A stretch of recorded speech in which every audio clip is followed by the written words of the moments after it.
Good day to all my fellow entrepreneurs. I'm Jangelica Bernardino. Today we're gonna talk about Unit 12 Financial Forecasting, Lesson 4 Financial Ratios and Measurements. Financial ratios and measurements refer to the comparative magnitude of two statistical variables that are taken from the different financial statements of a business. These values are oftentimes used to evaluate the overall financial health of a business, most especially large companies and corporations in a particular sector or industry. These ratios are primarily used by the investors to help them in analyzing and comparing the different pieces of information contained in the financial statements of a business. In resorting to financial ratios, analysts will first gather the income statement, balance sheet, and cash flow statement of a business that will help them in their assessment or evaluations. Calculating ratios are relatively easy, but understanding and interpreting them are another thing.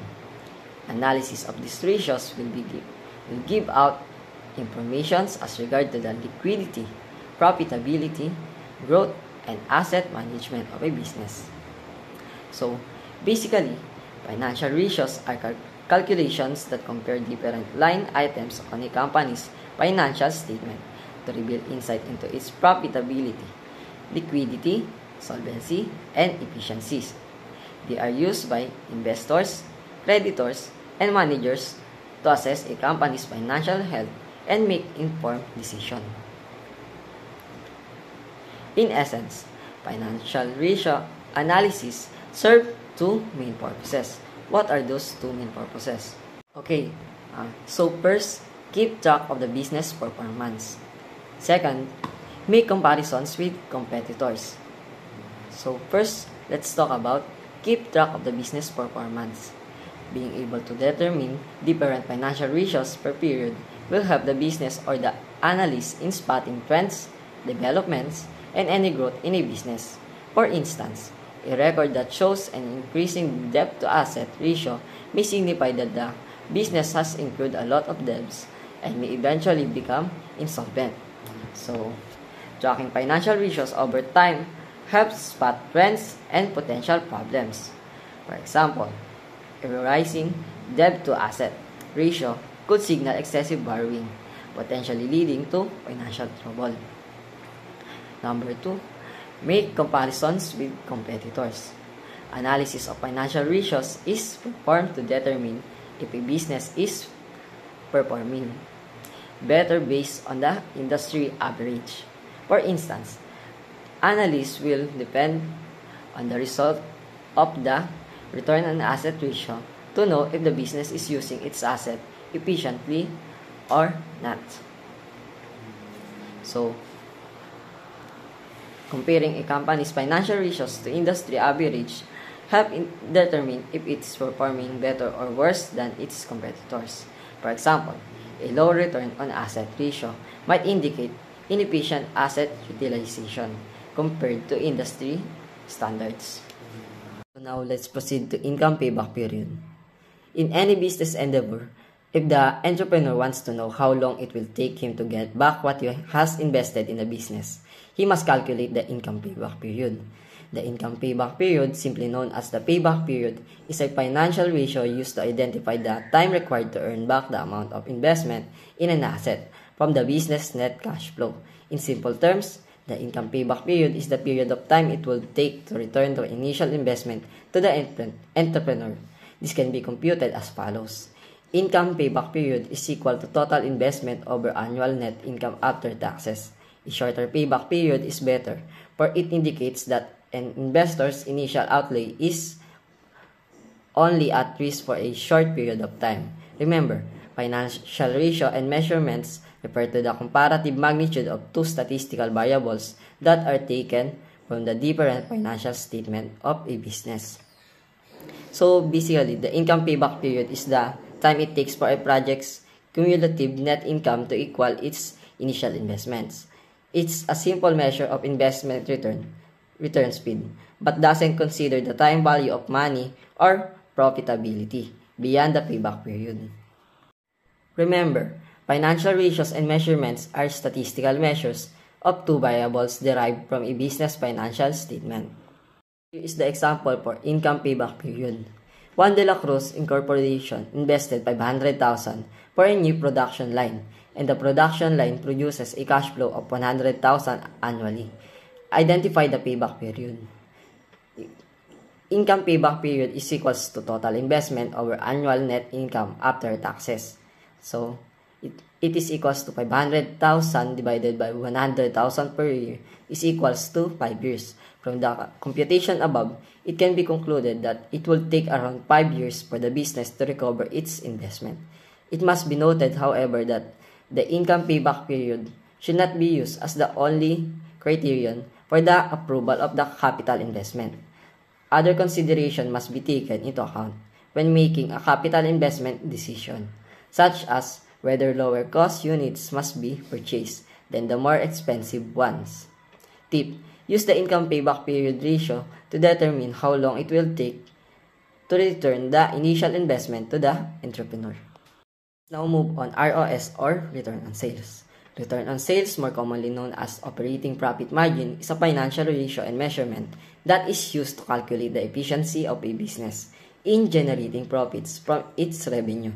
This ratio is used to gauge the percentage of revenue that are actually converted into business profits.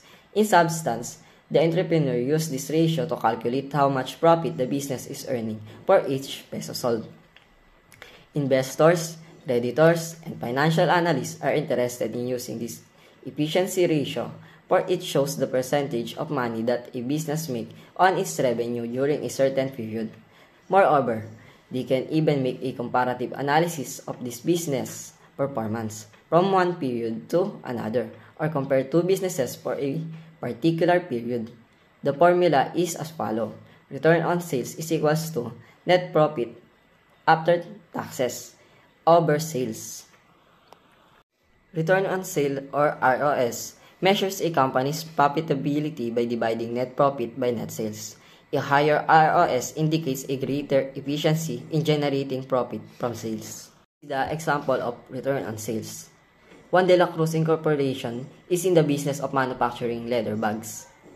At the end of the financial year 2019, Juan de la Cruz Incorporation earned 500,000 in total net sales and recorded an operating profit of 120,000 after deducting all operating expenses.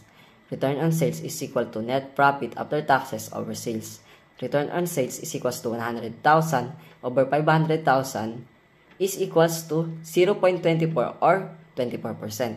Based on the computation above, it can be inferred that Juan de la Cruz Incorporation is able to convert 24% of its sales into profits, and it spends 76% of the money in running or operating the business. To be able to increase the business net operating income, it may choose to focus on reducing its expenses or increasing its revenue.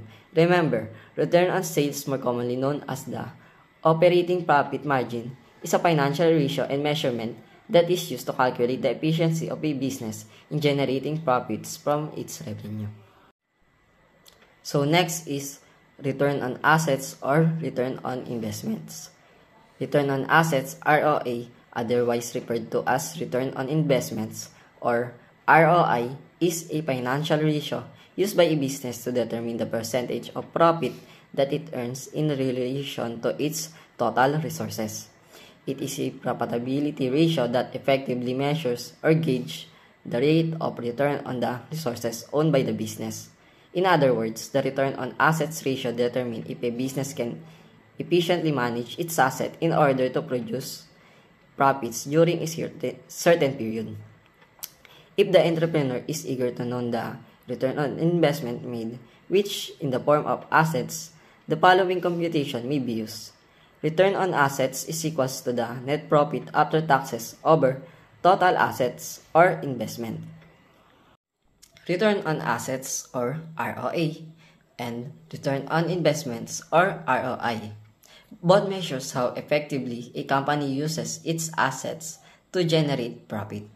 ROA focuses on total assets, while ROI can be calculated for specific investments or the entire company and may include debt financing in calculation of investment. Both are expressed as a percentage. So here is the example of return on assets.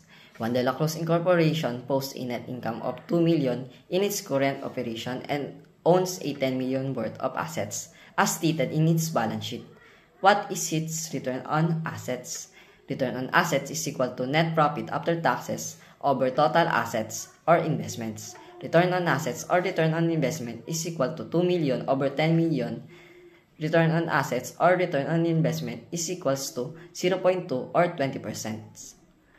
From the computation above, it can be concluded that for every peso of assets the business invests in, it is able to obtain return of 20 cents in net profit per year. Tip: if a business wants to determine how profitable it is relative to its total assets, the return on assets ratio must be used.